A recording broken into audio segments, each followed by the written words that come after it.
Olá, sejam mais que bem-vindos, agradeço você pela inscrição e lembrando que aqui você não é apenas um inscrito, você acaba se tornando um grande amigo meu, então seja mais do que bem-vindos. Hoje eu estou trazendo um Intel Xeon E3 1225 V2, sempre atento à questão do V2, tá?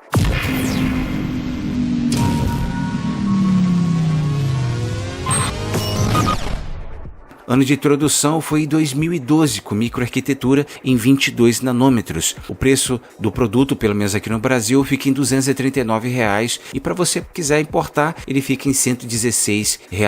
Tecnologia Hyperthread, ele não possui tecnologia Hyperthread, ficando com apenas 4 núcleos e 4 threads, tá? Tecnologia Turbo Boost, a gente tem aqui 3.2 GHz e o seu turbo com 3.6 GHz.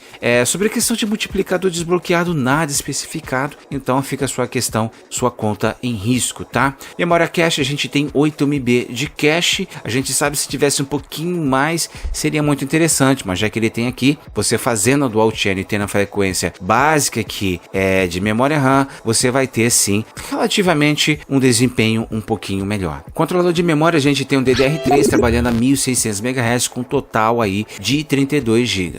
Eu sempre gosto de falar que em uma pesquisa que eu fiz recentemente, o de 8, o de 16 e o de 32 teve a mesma porcentagem de FPS. E aí fica ao seu critério quanto de memória eu devo usar. Eu sempre escolhi utilizar 16, mas já tem uma máquina mais evoluída, tem tudo certinho, eu acho de 32 seria interessante. Mas já para esse processador que está aqui incluso aqui na questão do nosso relatório, no máximo aí 16, porque a maioria das placas mães que você for comprar, né, se for adquirir aí, basicamente vão utilizar apenas 16 GB de RAM. Controlador de canais, a gente tem apenas 2 canais aqui. Trabalhando aqui, a gente pode se utilizar somente o Dual Channel, tá? Nada de fazer Single Channel e tampouco Flex Mode. Flex Mode é mistura de memórias. Parem de utilizar 12 GB de RAM, parem de utilizar memórias quebradas, tá? Vamos utilizar somente memórias pares, para que nós tenha desempenho aí nos jogos, tá ok? E frequência de memória você pode utilizar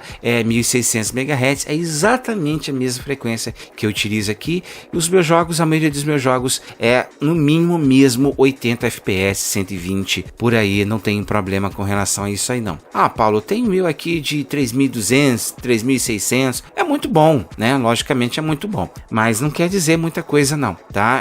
1, 2 ou 3 FPS ali, mas para quem tem uma placa de vídeo assim, um pouco assim interessante, não vai fazer muita diferença não. O soquete do processador, da placa-mãe, do cooler, quando você for escolher aí, é o LGA 1155. Sempre tenta a questão disso daí, dá uma olhadinha lá no CPU suporte, no site onde você comprou a sua placa-mãe e veja se o seu processador está listado lá.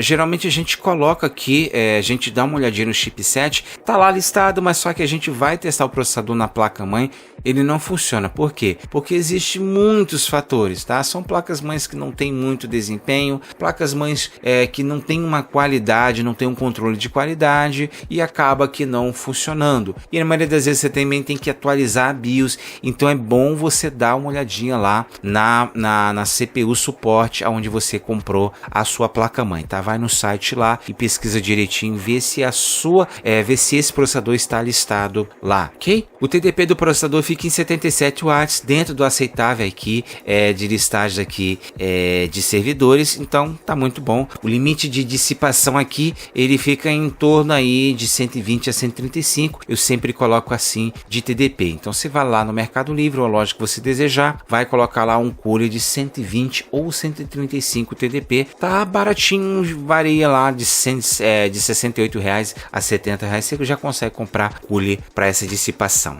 Limite estável do processador 72, 73 por aí, para você não perder clock. Logicamente, se tratando de um processador um pouquinho antigo, pode ser que ele atinja níveis um pouquinho mais elevados. Aí é que entra a questão do TDP. A gente precisa de um dissipador interessante para que você não perca desempenho aí. A questão do VRM, a gente utiliza ali alguns dissipadores para que você tenha ali pelo menos uma dissipação mais interessante e não perca também a questão de clock aí, tá?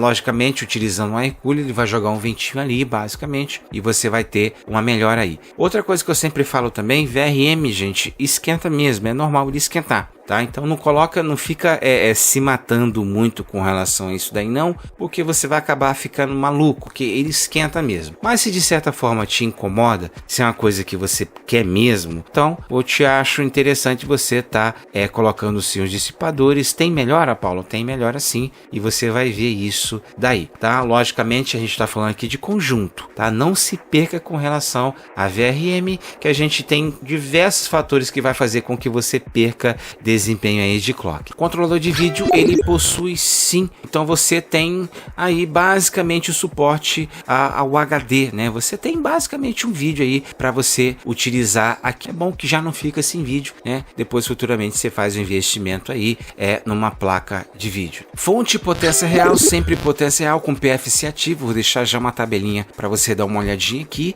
e vamos falar sobre a questão de anomalias de fonte não real, jogos com travamento, desligamento do sistema, superaquecimento, tela azul da morte, falhas da memória RAM. Então são esses costumeiros aqui que a gente acaba perdendo desempenho. Então não fica muito esquentando a cabeça com questão de VRM não. HD SSD, M2, NVMe, qual que eu escolho basicamente? A gente vai escolher aqui o SSD. Logicamente não se esqueça de utilizar ali o SATA 3.0. Poxa, Paulo, só tem um 2.0, não tem problema, vai perder desempenho, mas seria interessante você utilizar aí o 3.0, tá? Lembrando que em diversos vídeos eu falo muita coisa bem mais especificado, né? A gente coloca ali até questão de leitura e de escrita, lá você acompanha basicamente isso daí. E só para poder finalizar, não se esqueça nunca do filtro de linha. Então nada de computador na tomada. Agradeço vocês, estamos sempre juntos, não deixa de se inscrever, venha já fazer parte da nossa comunidade. Estamos juntos sempre.